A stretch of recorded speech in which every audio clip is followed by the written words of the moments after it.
जय हिंद, वंदे मातरम। दोस्तों, आप जुड़ चुके हैं इन ऑनलाइन क्लासेस में। चलिए, आज आपके समक्ष लेकर आ रहे हैं एक नया टॉपिक। महत्वपूर्ण क्वेश्चन बनता है इससे। आज का टॉपिक है बायो-सेवर्ट का नियम। ठीक है, आज का टॉपिक बहुत ही इंटरेस्टिंग होने वाला है। ये क्वेश्चन में बहुत इंपॉर्टेंट पूछा जाता है। बायो-सेवर्ट का नियम देख रहे हैं। ये नियम दिया गया 1820 में। कब दिया गया? सन 1820 में। ये एक फ्रांस के वैज्ञानिक है। कहाँ के हैं? ये फ्रांस के रहने वाले हैं। ठीक है, तो फ्रांसीसी एक वैज्ञानिक जिनका नाम है बायो-सेवर्ट, ठीक है, उसके नाम पे नियम दिया गया। ये नियम दिया गया जीन बायो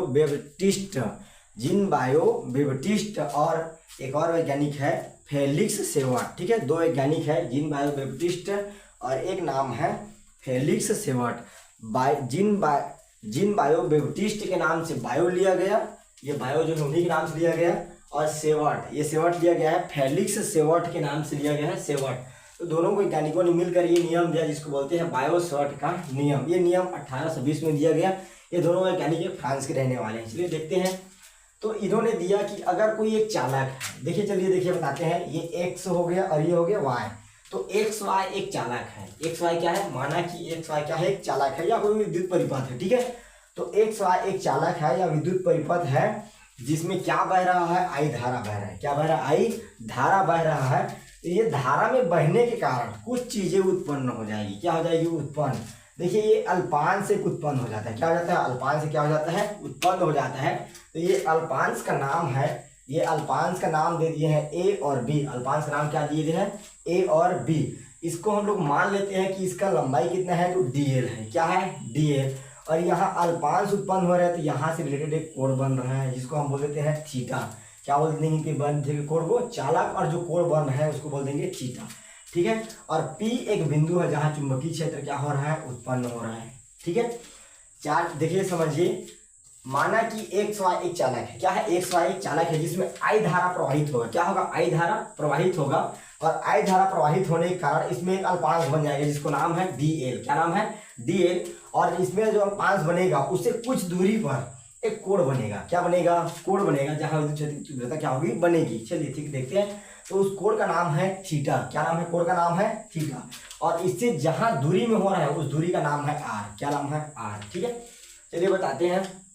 तो लंबाई अल्पांश का क्या नाम है? डीएल। क्या नाम है? डीएल। और चुंबकीय क्षेत्र की तीव्रता जहां उत्पन्न हो रही है उसका नाम है, वो बिंदु का पी नाम है। क्या नाम है? पी नाम है। चलिए देखते हैं, फिर से बता रहे हैं। बायो-सेवर्ट के नियम के अनुसार यदि किसी चालक में आई धारा प्रवाहित हो रहा है तो उसमें कुछ बिंदु उत्पन्न हो जाते हैं। कुछ क्या कहते हैं? उत्पन्न हो जाएंगे। पहला है डीबी, एक अल्पांश उत्पन्न होगा, उसके बीच में एक कोण बनेगा, उससे कुछ दूरी पर विद्युत क्षेत्र की तीव्रता उत्पन्न हो जाएगी जिसका नाम है पी। और यहाँ पास उसकी दूरी, चालक से विद्युत क्षेत्र की तीव्रता उत्पन्न होने वाली दूरी को क्या नाम दे देंगे? आर। ठीक है, चलिए देख रहे हैं।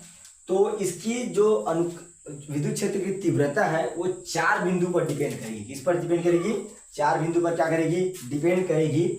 जिसमें पहला है चालक में प्रवाहित धारा। क्या बोलेंगे? चालक में प्रवाहित धारा, चालक में होने वाले प्रवाहित धारा आई के अनुक्रमानुपाती होगी। क्या होगी? अनुक्रमानुपाती। अनुक्रमानुपाती होगी मतलब बराबर होगी। क्या होगी? बराबर।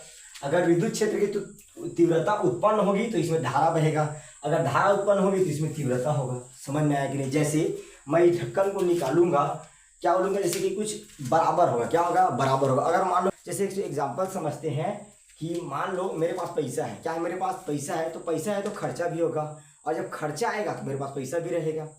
ये क्या है? अनुक्रमानुपाती है। अनुक्रमानुपाती मतलब होता है क्या? बराबर। ठीक है, देखते हैं। तो लंबाई में एक चालक में प्रवाहित धारा आई के अनुक्रमानुपाती होगी। क्या होगी? विद्युत क्षेत्र की तीव्रता अनुक्रमानुपाती। मतलब यहाँ देख रहे हैं डीबी समानुपाती आई। क्या देख सकते हैं यहाँ पास? डीबी समानुपाती आई लिखा हुआ है, ये इसके अनुक्रमानुपाती होगा। और दूसरा अवयव इसका निर्भर करेगा, चार बोले ना, चार में। तो पहला हो गया चालक में प्रवाहित होने वाली धारा अनुक्रमानुपाती। किसके? ये विद्युत क्षेत्र की, चुंबकीय क्षेत्र की तीव्रता पर। ठीक है, अगर मान लीजिए इसमें धारा बहेगा तो इसमें चुंबकीय क्षेत्र की तीव्रता क्या हो जाएगी? उत्पन्न हो जाएगी। तो इसको लिखेंगे डीबी समानुपाती आई। ये पहला कारक हो गया। ठीक है, दूसरा कारण क्या रहेगा? धारा अवयव की लंबाई डीएल के अनुक्रमानुपाती होगी। क्या होगी? डीएल के अनुक्रमानुपाती होगी। मतलब अगर इसमें धारा बहेगा तो इसमें अल्पांश बन जाएगा। क्या बन जाएगा? अल्पांश मतलब एक लंबाई बन जाएगा जिसका नाम है डीएल। क्या नाम है? डीएल। तो ये भी DL के क्या होगा, समानुपाती होगा। तो इसको भी हम लिख सकते हैं DB समानुपाती DL। क्या लिख सकते हैं, DL। फिर से समझिए, अगर किसी चालक पर धारा उत्पन्न होगा तो वो चालक पर एक अल्पांश क्या हो जाएगा, उत्पन्न हो जाएगा। धारा बहेगा तो उस चालक पर अल्पांश उत्पन्न हो जाएगा, जिसका नाम क्या दिए हैं, DL। तो ये हो जाएगा DB समानुपाती DL। इसको लिख लेते हैं अर्थात क्या हो जाएगा, DB समानुपाती DL। ठीक है, समीकरण 2 नाम दे देते हैं।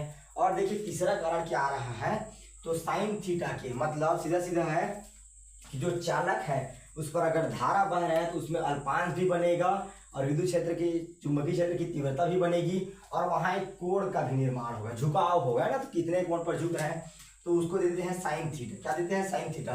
तो अल्पांश में एक चालक पर बनने वाली कोण के क्या होगा, अनुक्रमानुपाती होगा। क्या होगा, अनुक्रमानुपाती होगा। जो चालक है अगर उसमें अल्पांश बन रहा है तो वहां से जहां पर चुंबकीय क्षेत्र की तीव्रता जहां तक उत्पन्न हो रहा है, जैसे फॉर एग्जांपल ले लो, मैं जोर से चिल्लाऊंगा, ठीक है, तो मैं जोर से चिल्लाऊंगा तो मेरा आवाज जहां तक जाएगा, तो उसमें जहां तक जाएगा वो वाइब्रेट जितना होगा उसका क्या होगा, अल्पांश होगा। उसको कोण बोलेंगे ना। तो जितना कोण झुकाव बन रहा है यहाँ से वो जहां तक जाएगा, इसके बीच में जितना झुकाव कोण बन रहा है उसको क्या बोलेंगे हम लोग, साइन थीटा। क्या देंगे, साइन थीटा। ठीक है, तो इसको भी हम लिख सकते हैं अर्थात DB समानुपाती साइन थीटा। ठीक है, समानुपात है। अगला देखिए चौथा कारक क्या होता है, धारा अवयव से P की दूरी R की व्युत्क्रमानुपाती होगा। क्या होगा, व्युत्क्रमानुपाती होगा, व्युत्क्रमानुपाती होगा। ठीक है, समझिए क्या बता रहे हैं, जैसे अगर इसमें धारा बहेगा तो इसकी चालक की दूरी क्या होगी, दूरी बहुत ज्यादा होगा, तो चुंबकीय क्षेत्र की तीव्रता क्या होगा, कम। अगर ये इसमें धारा नहीं बहेगा तो चुंबकीय क्षेत्र की तीव्रता क्या होगा, ज्यादा। व्युत्क्रमानुपाती मतलब होता है उल्टा, व्युत्क्रमानुपाती मतलब होता है उल्टा।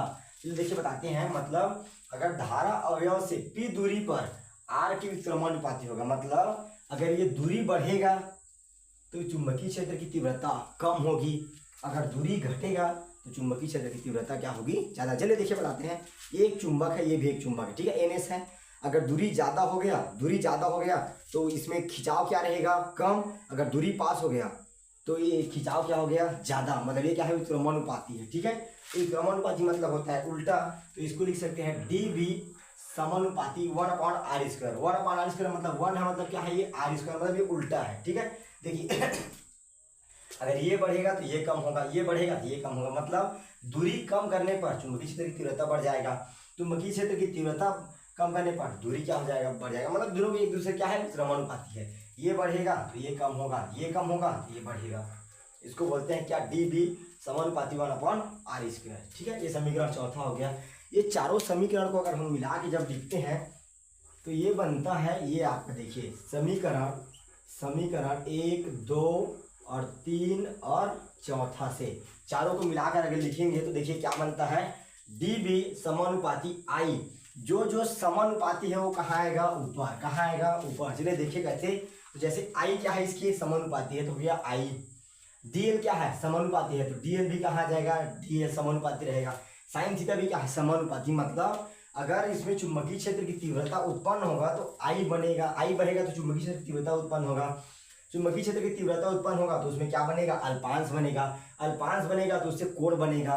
ठीक है, तो जो समानुपाती हो कहाँ रहेगा, ऊपर। तो इसका पूरा फॉर्मूला आ जाएगा, आपको बता रहे हैं क्या आ जाएगा, DB समानुपाती I DL sine theta upon r²। ठीक है, चलिए देखिए बता रहे हैं, जो समानुपाती है वो कहाँ आ जाएगा, ऊपर, और जो व्युत्क्रमानुपाती है क्या आ जाएगा, नीचे। ठीक है, चलिए इसमें देखिए समानुपाती है तो समानुपात को हटाने के लिए क्या लगाएंगे, नियतांक लगाएंगे, जहाँ के एक क्या है, नियतांक है, के क्या है, एक नियतांक है। ठीक है, के क्या है, नियतांक। नियतांक मतलब क्या होता है, आर्टिफिशियल। से देखिए बताते हैं। ठीक है, तो ये के एक नियतांक है, नहीं होने पर भी कोई प्रभाव नहीं पड़ता है। ठीक है, DB समानुपाती को हटा दे तो बराबर KI DL sine theta upon r²। ठीक है, ये समझ में आया कि नहीं। के का मान निर्वात में होता है ε0, के का मान निर्वात में होता है म्यू अपान 4 पाई। निर्वात में मान होता है के का म्यू अपान 4 पाई, ये होता है निर्वात के लिए मान। ठीक है, चलिए देखिए ये समीकरण आ गया। क्वेश्चन पूछा जाता है बायो-सॉर्ट का नियम क्या है, सीधे कीजिए। बायो-सॉर्ट के नियम से और भी बहुत सारे न्यूमेरिकल्स क्वेश्चन बनता है, इससे आप देखते रहिए कि बायोसॉर्ट के नियम से उत्पन्न कीजिए या बायोसॉर्ट के नियम से बहुत सारे न्यूमेरिकल क्वेश्चन आता है कि चालाकी दिया गया है कि इसमें ये क्वेश्चन आएगा। ठीक है, चलिए देखिए और भी ऐसे वीडियो देखने के लिए हमारे चैनल को सब्सक्राइब कीजिए और अपने दोस्तों को शेयर कीजिए। जय हिंद, वंदे मातरम।